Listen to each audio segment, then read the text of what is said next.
तरी सुद्धा ज्ञानोबरायांनी तीर्थयात्रेला जायचं मन बनवलं. पंढरपूरला आले आणि नामदेवरायांना विनंती केली की नामदेवराया मला तुमच्या सोबत यात्रा करायची आहे. तेवढं नामदेवरायांनी सांगितलं माझ्या पंढरपुरामध्ये माझे सगळे तीर्थ आहे. वाराणसी गया पाहिली द्वारका परिणय येतो का पंढरीशी. त्याच्यामुळे मला पंढरपूर सोडून कुठे जावं असं वाटत नाही. तेव्हा भगवंतानं सांगितलं नामदेवरायांना की नामदेवराया प्रत्यक्ष ज्ञान तुमच्या सहवासाची अभिलाषा बाळगते. मी सांगतो म्हणून तुम्ही त्या ठिकाणी यात्रेला जा. ज्ञानाने नामाची जोडी घेतली, ज्ञानाने नामाची जोडी केली आणि यात्रा केली. एक लक्षात ठेवा, ज्ञानाच्या जोडीला नाम असल्याशिवाय तीर्थयात्रा सफल होत नाही. तीर्थयात्रे सुखे जाऊ. तीर्थयात्रेला जाऊन जर नामचिंतन घडलं नाही, हरिचिंतन घडलं नाही, बाकीचेही लोक तीर्थाला जातात पण त्यांची तीर्थयात्रा वेगळी. तीर्थाला जायचं, ढाब्यावर जेवायचं, मध्ये पिकनिक करायची, त्याला चारिधाम म्हणता येत नाही. देव एक देव हाच उद्देश ठेवून जर यात्रेला गेले तर ते चारिधाम यात्रा आहे. नाहीतर पंढरपूरला एन्जॉय म्हणून जाणारे लोक का कमी आहेत? आळंदीला पिकनिकला जाणारे लोक कमी आहेत? या मंडळीने एक उद्देश चारिधाम पवित्र यात्रा करण्याचा आणि म्हणून नामाने ज्ञानाची जोड केली, ज्ञानाच्या सोबत नाम गेलं आणि म्हणून त्या ठिकाणी ती यात्रा सफल झाली. तीर्थावळीच्या प्रकरणामध्ये सगळ्या गोष्टी येतात. त्यावेळेस सगळे संत पंढरपूरला आले. त्यावेळेस या मावंद्यांचा कार्यक्रम प्रत्यक्ष परमात्म्याने केलेला आहे. नामदेवरायांच्या तीर्थयात्रेची जी काही सांगता आहे ती भगवंतांना पंढरपुरामध्ये मावंदी करून गेली. ती परंपरा वारकरी संप्रदायातली महाराष्ट्रातली ती आस्थागायत सुरू आहे आणि या कुटुंबाने तीच परंपरा या ठिकाणी टिकवून ठेवली.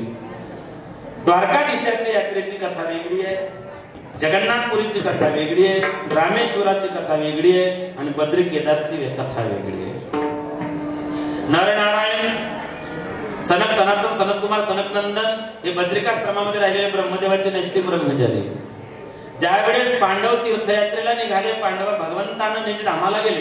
परमात्मा निज धामाला गेल्यानंतर अर्जुन द्वारकेला गेला तेव्हा द्वारका समुद्रात बुडाली होती.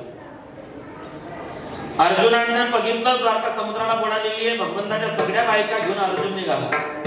देवाच्या बायका घेऊन अर्जुन येत असताना पंचनगांच्या प्रदेशात म्हणजे आताच्या पंजाब नावाच्या प्रांतात अर्जुनावरती टोळीवाल्यांचा हल्ला झाला.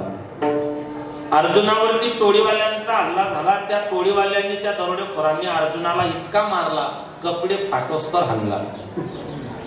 प्रश्न असा पडतो, ज्या अर्जुनाने एक हाती विजय मिळवला, वन साइड कृपाचार्य, द्रोणाचार्य, भीष्माचार्य, कर्ण या सगळ्या लोकांना एकट्या अर्जुनाने पराभूत केलं, त्या अर्जुनाला दरोडेखोरांनी का मारलं त्याचं वर्णन बाबा गोस्वामी करतायत. तुलसी नरका क्या कहूं समय बड़ा बलवान, काबा लोटी गोपिका वही अर्जुन वही बाण.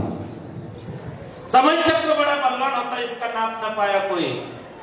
एक चक्र था जो भगवान श्री कृष्ण के हाथों में लहराया, दूसरा चक्र था जो सम्राट ने झंडे पे लगाया, तीसरा चक्र था जिसने आजादी का अलग जगाया. समय चक्र बड़ा बलवान होता, एक दिन ऐसा आया कि इंदिरा गांधी को भी जेल में भिजवाया. समय आमच्या आयराणीमध्ये एक म्हण आहे, हिंदीतूनही सांगेल आयराणीतूनही सांगेल. आमच्या हिंदीमध्ये एक म्हण आहे, चलती तो ऐसी चलती बिना घी की जलती. चलती तो ऐसी चलती बिना घी की जलती, गिरती तो ऐसी गिरती माचीस नाही मिळते. आयराणीमध्ये एक म्हण आहे, असं दाटलं खटलं सोन्या चांदीनं नटलं, असं दाटलं खटलं काही बी घेत सुटलं, असं दाटलं खटलं कोणालाही मारायला उठलं आणि असं एकदम फाटलं बिन तेलाचं पिटलं. मला काय सांगायचं, समय वक्त, समय टाइम, टाइम इज मनी. आणि म्हणून एका ठिकाणी महाराज वर्णन करतात, समयासी साधन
बरवी ही वेळ सापडली संधी, साह्य झाले बुद्धी संचितासे.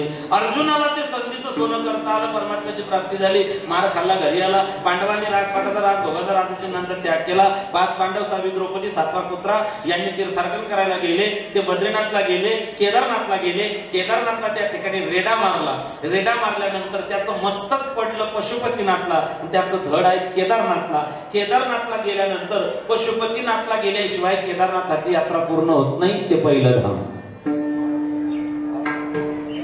दुसरं आहे द्वारकाधीशाची द्वारका, नंतर आहे जगन्नाथपुरी, आणि तिसरा आहे रामेश्वर. राम यस्येश्वर इति रामेश्वर.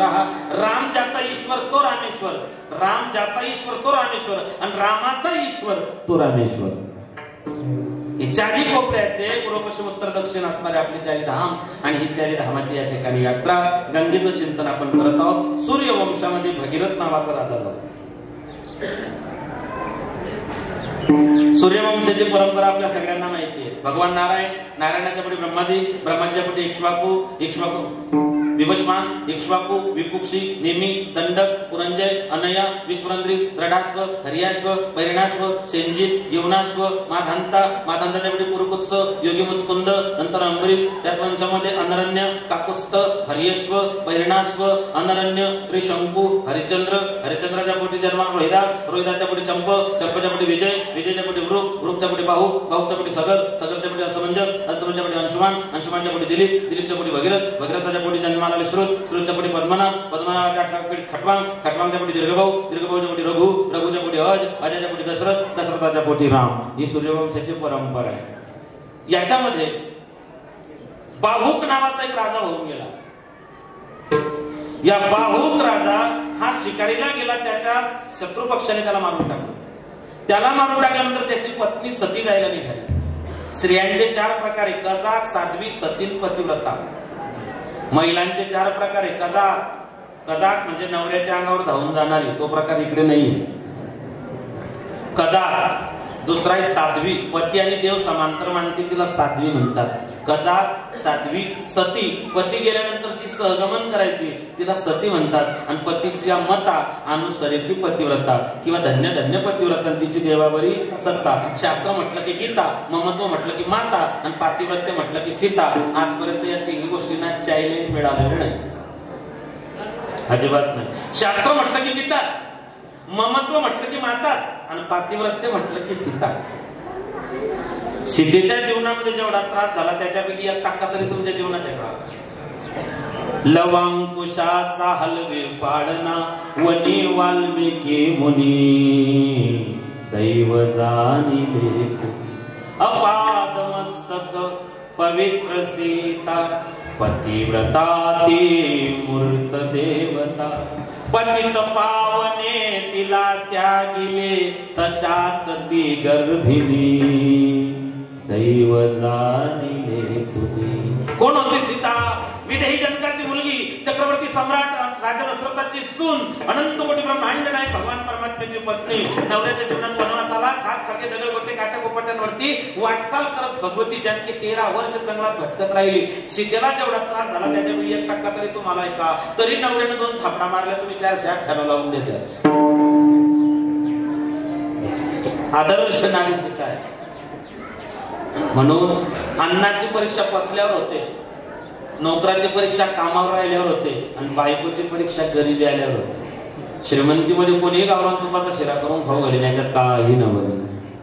अन्न पचल्यावरती, पचल्याशिवाय ते अन्न कळत नाही की किती सकसन किती चांगलं आहे. माणसाला जगण्यासाठी खावं का खाण्यासाठी जगावं?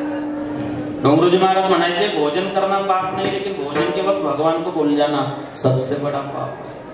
भोजन करणं पाप नाही. एक माणूस 19 पोळ्या खाऊन गेला माझ्यासमोर, 19. त्याला म्हटलं, अरे फुगून जाशील. तो म्हटलं, महाराज कीर्तन झाल्यावर एवढंच खाईल म्हणे. त्याला म्हटलं, सगळ्यांच्या घरी जा, आपल्या घरी कधीच येऊ नको, कारण तू जेवढं खातो तेवढं आम्ही आठवडाभर खातो दोघे नवरा बायको. त्याने 19 पोळ्या खाल्ल्या. मला याचा अजिबात नवल वाटलं नाही, पण जेवण करताना तो पोटाला असं पोट टोचायचा, मग कपाळाला पोट टोचायचा. मी त्याला फेटा बांधताना विचारलं, 19 पोळ्या खाल्ल्या, शेतकरी माणूस एक असलेलं शरीर आहे, तुला तेवढा आहार लागत असेल, पण हा काय प्रकार होता? तो म्हणला बाबा जोपर्यंत हे पोट या कपडा इतकं कडक होत नाही तोपर्यंत आपलं पोटच भरत नाही. अन्नाची परीक्षा पचल्यावर, बायकोची परीक्षा गरिबी आल्यावर आणि नोकराची परीक्षा कामावर आल्यावर. भगवती जानकी तिच्या जीवनामध्ये एवढं दुःख आलं तरी त्या ठिकाणी ती, मला काय सांगायचं, सती बाहुक मारला गेला, त्याची पत्नी सती जायला निघाली, ती गरोदर होती. शास्त्रकार सांगतात की गरोदर स्त्रीला सती जाण्याचा अधिकार नाही. त्यांच्या राजपुरोहिताने सांगितलं तुला सती जाता येणार नाही. ती थांबली. ती गरोदर होती, तिच्या सवतीने विचार केला हिला मुलगा झाला तर तो त्रासदायक होईल किंवा ही राजमाता होईल, आपली किंमत कमी होईल. सवत खारू फळून आला. सुभाषितकार सांगतात 2 आवा 2 जावा